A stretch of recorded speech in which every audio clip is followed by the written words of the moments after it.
السلام علیکم، آپ دیکھ رہے ہیں آپ کا اپنا کولار دین اور دنیا کی باتیں یوٹیوب چینل۔ کل بروز جمعرات کولار انجمن شادی محل میں ایک میٹنگ طے پائی گئی۔ اس کا مقصد یہ ہے کہ آنے والے بروز منگل 26 جنوری 2021 کسان، مزدور اور جملہ عوام کا عالیشان عوامی یوم جمہوریہ پریڈ بنگلور روانہ، جس میں ٹریکٹر، بیل گاڑی، ٹرکس، ٹیمپو، جیپ، کار، موٹر بائیک اور دیگر سواریوں کے ساتھ کولار شہر سے اولڈ بس اسٹینڈ کے نزد سے سویرے 8 بجے بنگلور کی طرف نکلنے کا ایک مشورہ اور میٹنگ طے پائی گئی۔ اس میں مہمان خصوصی ہمارے کولار کے x chairman KDA chairman Abdul Qayyum صاحب، ایکس وقف بورڈ اقبال صاحب، ایکس CMC پریزیڈنٹ سید افروز پاشا، ایکس CMC ممبر جعفر صاحب اور ہمارے انجمن کے صدر انجمن ضمیر صاحب اور دلت لیڈرز گیتا راجپا، امریش، نارائن سامی۔ اور اس موقع پر ہمارے کولار شہر کے مسجد نعمت محلہ کے مولانا افسر علی کا وہاں کے جو مجمع تھا ان سے مخاطب ہو کر بیان دیا گیا۔ ان بیانوں کے کچھ تفصیل اور وہاں کی کچھ تصویرات آپ دیکھ سکتے ہیں۔ اگر آپ کو پسند آئے تو شیئر کیجئے، لائک کیجئے اور کمنٹ کرنا نہ بھولئے۔ شکریہ۔ اللہ تعالیٰ کا بڑا احترام اور اس کا احسان ہے کہ جب بھی کوئی مسئلہ قوم کا آتا ہے اور جب بھی کوئی مسئلہ انسانیت کا آتا ہے تو یہ زندہ قوم ہے تو اکٹھا ہو جاتی ہے۔ اس لیے کہ اللہ کے نبی حضرت محمد رسول اللہ صلی اللہ علیہ وسلم نے فرمایا ترکت فیکم امرین۔ جب اللہ کے نبی کا آخری خطبہ تھا، آپ نے حجۃ الوداع کے موقع پر آخری خطبہ ارشاد فرمایا۔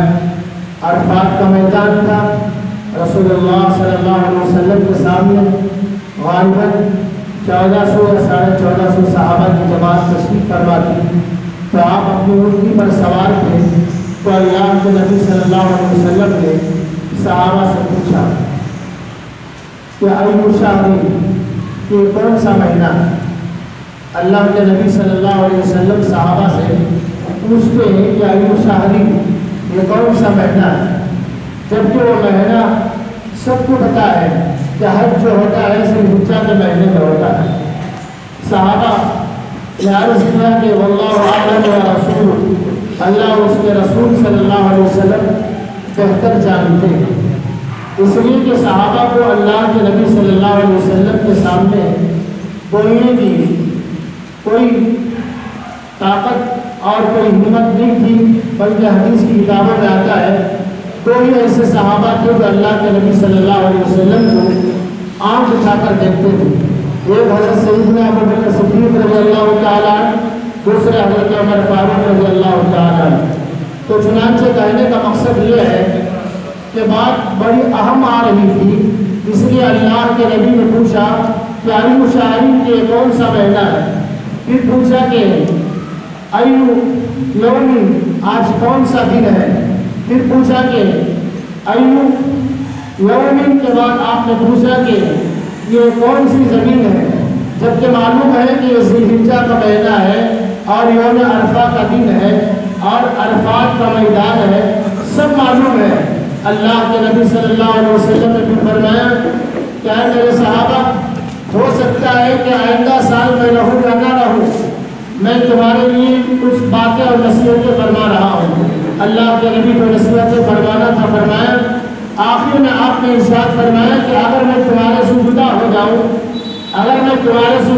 جاؤں تو تم کو ڈرنے کی اور گھبرانے کی ضرورت نہیں ہے، اس لیے کہ پہلے جتنے انبیاء علیہ السلام آتے تھے، پیغمبر آتے، رسول آتے، اور وہ جب چلے جاتے تو ان کی شریعت بھی چلے جاتی، ان کی نبوت بھی ختم ہو جاتی، ان کی کتاب بھی ختم ہو جاتی، ان کا قانون بھی ختم ہو جاتا، ان پر جو احکامات نازل کیے گئے وہ بھی ختم ہو جاتے۔ لیکن اللہ کے نبی صلی اللہ علیہ وسلم نے فرمایا ترکت فیکم امرین، میں دو چیزیں تمہارے سامنے چھوڑ جا رہا ہوں۔ آپ نے فرمایا کہ ایک جو ہے وہ اللہ کا کلام ہے، دوسرے رسول اللہ صلی اللہ علیہ وسلم کا فرمان ہے۔ ان دو چیزوں کو مضبوطی سے پکڑے رہو گے تو ہمیشہ تم کامیاب اور کامراد رہو گے۔ وَلَا تَهِنُوا وَلَا تَحْزَنُوا وَأَنْتُمُ الْأَعْلَوْنَ إِن كُنتُم مُؤْمِنِينَ۔ اللہ تعالیٰ فرماتی ہے اے مومنوں تمہیں گھبرانے کی ضرورت نہیں ہے، خوف کھانے کی ضرورت نہیں ہے، زمانہ جیسا چلتا رہتا ہے اسی کے مطابق اس قوم کو، اس امت کو آزمایا جاتا ہے۔ اللہ نے قرآن میں فرمایا الف لام میم حسب الناس ان یترکوا ان یقولوا آمنا وهم لا یفتنون وَلَقَدْ فَتَنَّا الَّذِينَ مِنْ قَبْلِهِمْ فَلْيَعْلَمَنَّ اللَّهُ الَّذِينَ صَدَقُوا۔ اے مومنو تمہیں آزمایا جائے گا، ہر قسم سے تم آزمایا جائے گا، اس لیے کہ تم زندہ قوم ہے، جو زندہ ہوتا ہے اسے آزمایا جاتا ہے، جو ہوش و حواس رکھتا ہے اسے آزمایا جاتا ہے اور اس کے بارے میں امتحان لیا جاتا ہے۔ تو ہم کو گھبرانے کی ضرورت نہیں ہے، بلکہ امتحان کا مقابلہ کرنے کے لیے اللہ کے نبی صلی اللہ علیہ وسلم نے قرآن میں فرمایا وَأَطِيعُوا اللَّهَ وَرَسُولَهُ وَلَا تَنَازَعُوا فَتَفْشَلُوا وَتَذْهَبَ رِيحُكُمْ وَاصْبِرُوا۔ جب بھی کوئی زمانہ تمہیں آزمانے پر اتر آئے اور جب بھی کوئی حکومت تمہیں آزمانے پر اتر آئے، تمہیں امتحان میں ڈالنے پر آئے، تو تم کو گھبرانے کی ضرورت نہیں ہے، بلکہ تم اللہ کی اطاعت کرنا پڑے گا، رسول اللہ صلی اللہ علیہ وسلم کی اطاعت کرنا پڑے گا۔ آگے اللہ تعالیٰ نے فرمایا فَتَفْشَلُوا وَتَذْهَبَ رِيحُكُمْ وَاصْبِرُوا۔ تمہاری اللہ کی اطاعت تبھی کامیاب ہوگی، رسول اللہ کی اطاعت تبھی کامیاب ہوگی جبکہ تم ایک جٹ ہو کر مقابلہ کرو گے، ایک جماعت ہو کر مقابلہ کرو گے۔ فَتَفْشَلُوا وَتَذْهَبَ رِيحُكُمْ وَاصْبِرُوا۔ جب بھی کوئی مقابلے کی ضرورت آتی ہے قرآن یہ اعلان کرتا ہے کہ تم جب ایک جٹ بن جاؤ گے، ایک جماعت بن جاؤ گے، ایک مٹھی بن جاؤ گے تو مقابلہ کرنا آسان ہے، چاہے وہ مذہب کے اعتبار سے ہو، چاہے وہ مسلک کے اعتبار سے ہو، چاہے وہ ذہن کے اعتبار سے ہو، چاہے وطن کے اعتبار سے ہو، چاہے سیاست کے اعتبار سے ہو، چاہے گھر کے اعتبار سے ہو، چاہے خاندان کے اعتبار سے ہو، چاہے قبیلے کے اعتبار سے ہو۔ جب بھی کوئی بھی آزمائش آتی ہے، قبیلے پر آزمائش آتی ہے، قبیلہ متحد ہو جانا چاہیے، خاندان پر آزمائش آتی ہے، خاندان متحد ہو جانا چاہیے، مذہب پر آزمائش آتی ہے تو مذہب والا ایک متحد ہو جانا چاہیے۔ جب وطن کے اعتبار سے کوئی بات آتی ہے تو سارے وطن کے، چاہے ہندو ہو، چاہے مسلمان ہو، چاہے سکھ ہو، چاہے عیسائی ہو، چاہے دلت ہو، جب یہ ساری انسانیت ایک مٹھی ہو جاتی ہے تو دشمن اس کا کوئی بال جیتا نہیں کر سکتا، اسے خود بخود گھبراہٹ ہو جاتی ہے۔ جب اس میں ہمارے دلوں میں یہ پیدا ہو جاتا ہے گائے کا گوشت کا مسئلہ جو ہے، قصابوں کا مسئلہ ہے، اس سے ہم کو کیا لینا ہے، اور ریت کا جو مسئلہ ہے وہ کسانوں کا مسئلہ ہے، اس سے ہم کو کیا لینا ہے، اور دوسرے جو مسائل ہیں وہ فلاں کا مسئلہ ہے، وہ فلاں کا مسئلہ ہے، وہ فلاں کا مسئلہ ہے۔ اگر ایسے سوچتے رہو گے تو یہ اطمینان رکھ لو کہ ایک دن وہ آئے گا جو تلوار دوسرے کو کاٹتی تھی وہ تلوار تم کو بھی کاٹ پائے گی۔ آج یہ ہمارے سامنے مثال ہے، ہندوستان کے باشندوں نے سب سے پہلے جب مسلمانوں پر طلاق کا مسئلہ آیا تو لوگوں نے سوچا ہے کہ مسلمانوں کا مسئلہ ہے، طلاق کا مسئلہ ختم ہوا۔ پھر دوسرا مسئلہ آیا 370 کا، کشمیر کا، تو ساری انسانیت ہندوستان کی یہ سوچی کہ یہ کشمیر کا مسئلہ ہے، خاموش رہے، نہ کوئی طلاق کے مسئلے پر نہ ہمارا کوئی ساتھ کیا۔ اگر ساتھ کیا ہوتا یہ ظالم حکومت وہیں پر رک جاتی، لیکن یہ مسئلہ مسلمانوں کا بول کر چھوڑ دیا گیا۔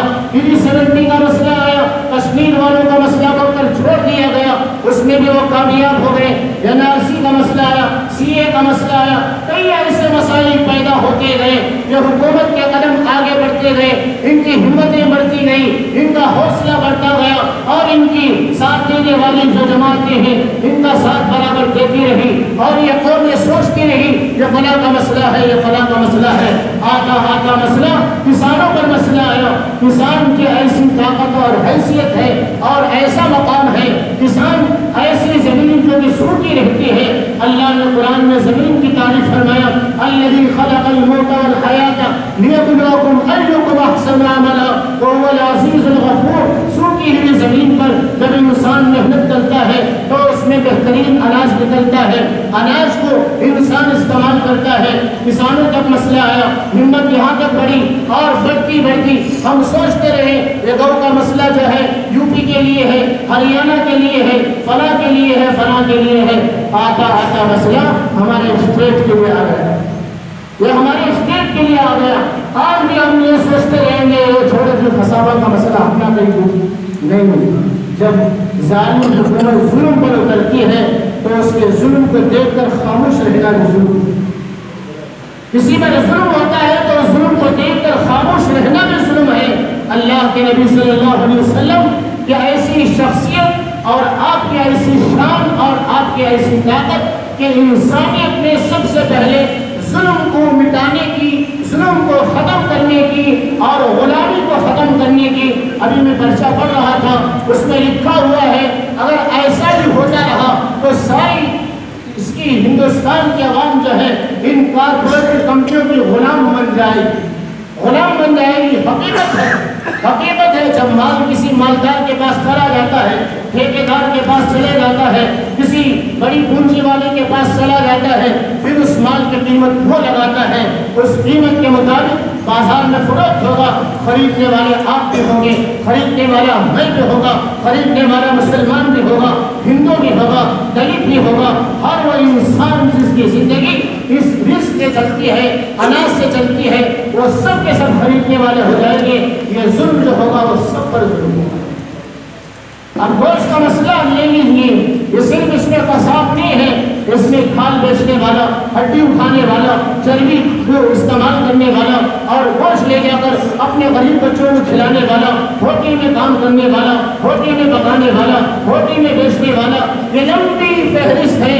ایک دور تھا، ایک زمانہ تھا، ایک دور تھا کہ مدارس کے لیے مساجد کے لیے تمل ناڈو سے بڑی خاص امید رہا کرتی تھی، خاص امید رہا کرتی تھی، اس وجہ سے کہ وہاں کے لوگ چمڑے کا کاروبار کرتے ہیں، ان کے پاس مال رہتا ہے اور وہ مدارس کے تعلقات کو وہاں سے ختم کر دیا گیا، وہاں سے جھنڈے کو اتار دیا گیا۔ آج مدارس کھل رہے ہیں لیکن حالات بڑے غور کرنے کا مقام ہے، جہاں 40 بچے تھے وہاں 10 بچے ہو گئے، یا تو بچوں کی کمی کی وجہ سے یا نہیں تو ان کے پاس مال نہ ہونے کی بنا پر کہ وہ مدرسے میں بچوں کو نہیں چلا سکتے، اس وجہ سے انہوں نے مدرسہ نہیں کھولا، انہوں نے بچوں کو نہیں لیا۔ یہ ایک چین ہے، ایک لنک ہے، ایک سے دوسری ملتی ہے، دوسرے سے تیسری ملتی ہے، ملتے ملتے چلتا ہے۔ اسی لیے اللہ تعالیٰ نے فرمایا یا ایھا الذین آمنوا اطیعوا اللہ واطیعوا الرسول وان تنازعتم فی شیء فردوہ الی اللہ والرسول۔ اللہ تعالیٰ فرماتے ہیں اے ایمان والو، جب کوئی آزمائش کا موقع آ جائے، کوئی امتحان کا موقع آ جائے، اللہ کی اطاعت پر اتراؤ۔ سب سے پہلے اللہ کی اطاعت کرو کہ اللہ کے دربار میں اپنا ہاتھ اٹھاؤ، یا اللہ پتہ نہیں کہ میرے کس گناہ کی وجہ سے ہو گیا ہے۔ اس لیے کہ جو امتحان آتا ہے دو وجہ سے آتا ہے، یا تو انسان کے گناہوں کی وجہ سے آتا ہے یا انسان کے مرتبے کو بڑھانے کے واسطے آتا ہے۔ امتحان اولیاء اللہ کا لیا گیا، امتحان بزرگوں کا لیا گیا، امتحان پیغمبروں کا لیا گیا، امتحان انبیاء کا لیا گیا، امتحان علماء کا لیا گیا، مفسرین کا لیا گیا، بزرگوں کا لیا گیا۔ یہ سب جو امتحان تھا ان کے مراتب کو بڑھانے کے لیے، ان کے مقام کو بڑھانے کے لیے آج جو ہمارا امتحان لیا جا رہا ہے، اللہ ہماری حفاظت فرمائے۔ شاید ہو سکتا ہے کہ ہمارے گناہوں سے موڑنے کے واسطے، اللہ کی طرف بلانے کے واسطے، اللہ کے کلام کی طرف، اور یہ شیرازہ بکھرا ہوا تھا، مسلمانوں کا جو شیرازہ بکھرا ہوا تھا، اسے متحد کرنے کے واسطے اللہ تعالیٰ نے امتحان کا موقع لایا ہے۔ ہمارے لیے بڑی خوشی اور مسرت کا موقع ہے، اور ہمارا شہر یہ بڑی مثال کے طور پر مانا جاتا ہے۔